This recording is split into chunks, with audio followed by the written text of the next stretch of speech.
My wife's lover laughed when I caught them. I didn't say a word. I just uploaded the proof to her family group. 10 minutes later, her brother was at his door. I, a 34-year-old male, feel like a stranger in my own life. A project manager watching a critical system failure in real time. My job is to identify variables, mitigate risks, and create predictable outcomes. For the last 6 years, my marriage was my most important project. I thought all the inputs were correct. I was wrong. The whole system has crashed. 3 days ago, I came home early from a business trip. A rare success, a deal closed ahead of schedule. I walked into my house, expecting to surprise my wife, Emma, with a bottle of her favorite wine. Instead, I heard a man's laugh coming from upstairs. It wasn't a sound of panic or shock. It was a sound of calm observation. My brain, the part that manages spreadsheets and timelines, simply registered a new catastrophic variable. I walked upstairs. The bedroom door was open. There was Emma in the silk robe I bought for her anniversary, sharing a glass of my best whiskey with a shirtless man I'd never seen. They didn't see me. He said something. She laughed, and then his eyes met mine. He wasn't startled. He looked amused. A smug little smirk played on his lips before he nudged Emma. Her face crumpled when she saw me. "Patrick, you're home?" I didn't say a word. I looked at him, at her, at the bottle on my nightstand. There were no more variables to assess. The data was in. I turned, walked downstairs, past my half-unpacked suitcase in the hall, and out the front door. Her shouts followed me, but they were just noise. Corrupted data. I drove until I found a quiet hotel. My mind was already churning. Not with grief. Not yet.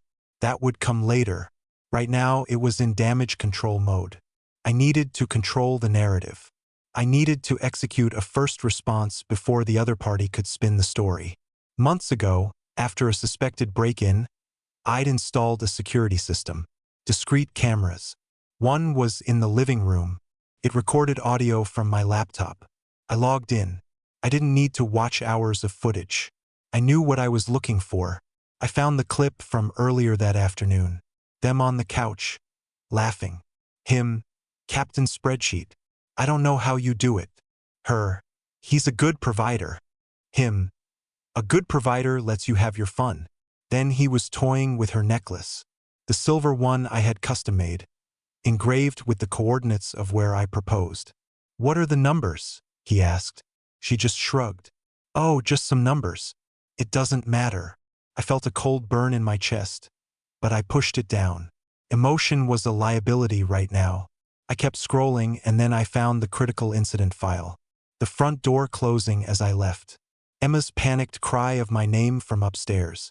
And then him, the lover, walking into the living room frame, shirtless, holding his glass. He glanced at the door, shook his head, and let out that same smug, dismissive laugh. That was it. That was the linchpin. I spent the rest of the night with my laptop open, not sleeping, just thinking. A project manager analyzing a hostile takeover. Emma's family, the Hawthorns, value reputation above all else. They deal with problems by burying them. If I let Emma get to them first, I would be painted as unstable, emotional, maybe even abusive. She would be the victim. I'd seen her do it before in smaller arguments. I had to act first. It was a risk, a huge one. But doing nothing was a guaranteed loss. By sunrise, I had my plan. I downloaded that 20-second clip of him laughing. I opened WhatsApp to the Hawthorne Family Updates group. My finger hovered over the send button. This was the point of no return. I was launching a missile into the heart of their carefully curated family portrait. I pressed send. No text, no explanation. The clip would speak for itself. Then I started a new folder on my laptop. I labeled it Project Dissolution. I put a copy of the video inside. It was the first file. There would be many more. My phone, which I put on silent, started to light up like a Christmas tree. I ignored it. I had a timeline to build. The last week has felt like a year. Thank you for the messages. It's odd. Feeling like you have to report your own life's demolition to strangers just to keep your head straight. After I sent that video, I kept my phone on silent for a full day. I needed to focus. When I finally looked, it was a mess of predictable outrage. But not at Emma. At me. How could I air private laundry? How could I be so cruel? Her parents, Gregory and Rachel, left voicemails that sounded more like corporate reprimands than family concerns. The only message that mattered was from her brother, Jack. Who is he?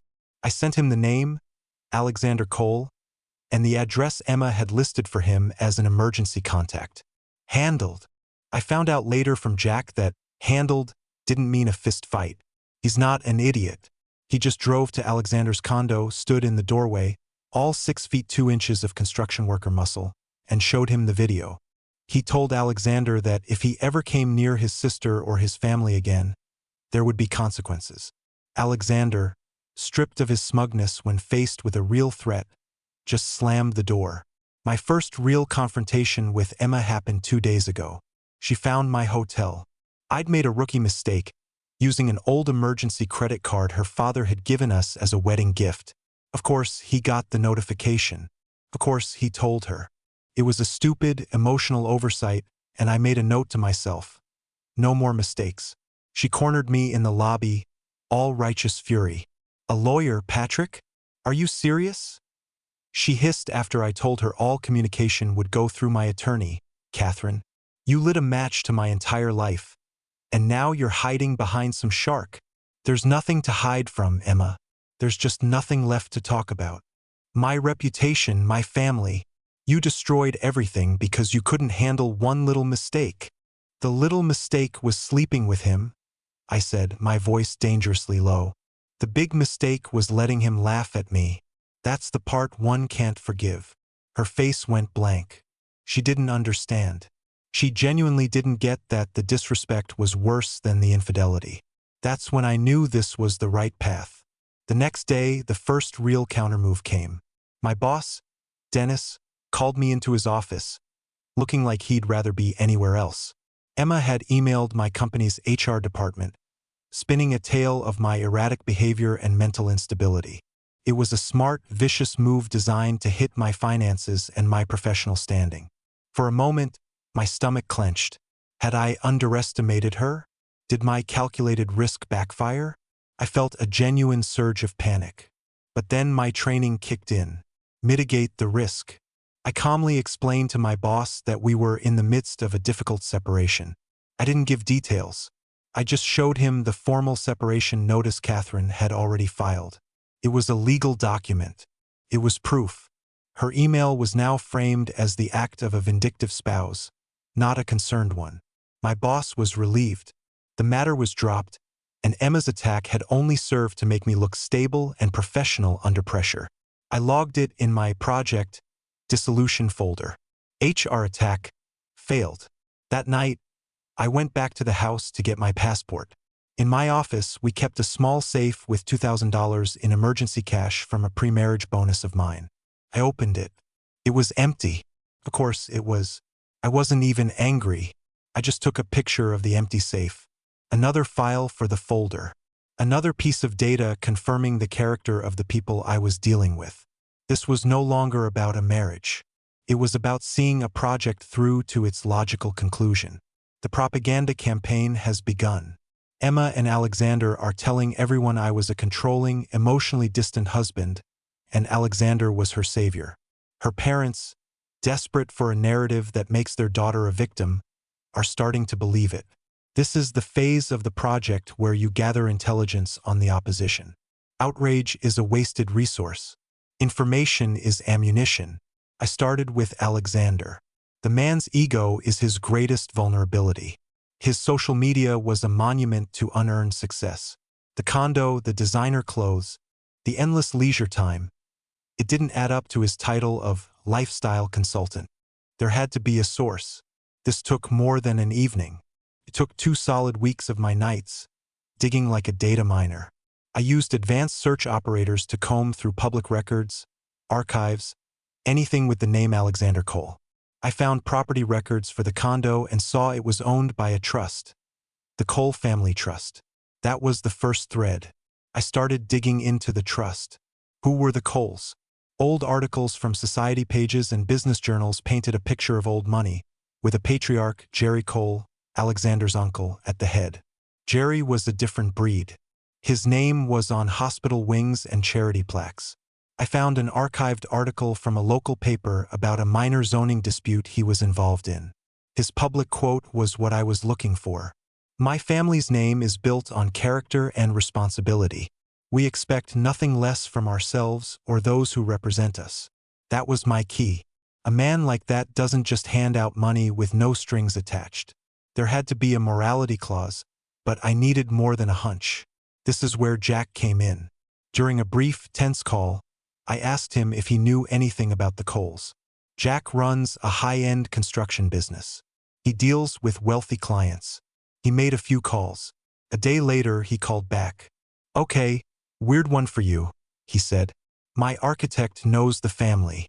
Says the uncle, Jerry, is a hard-ass. The nephew, Alexander, has been a screw-up his whole life. The family money is locked up tighter than Fort Knox.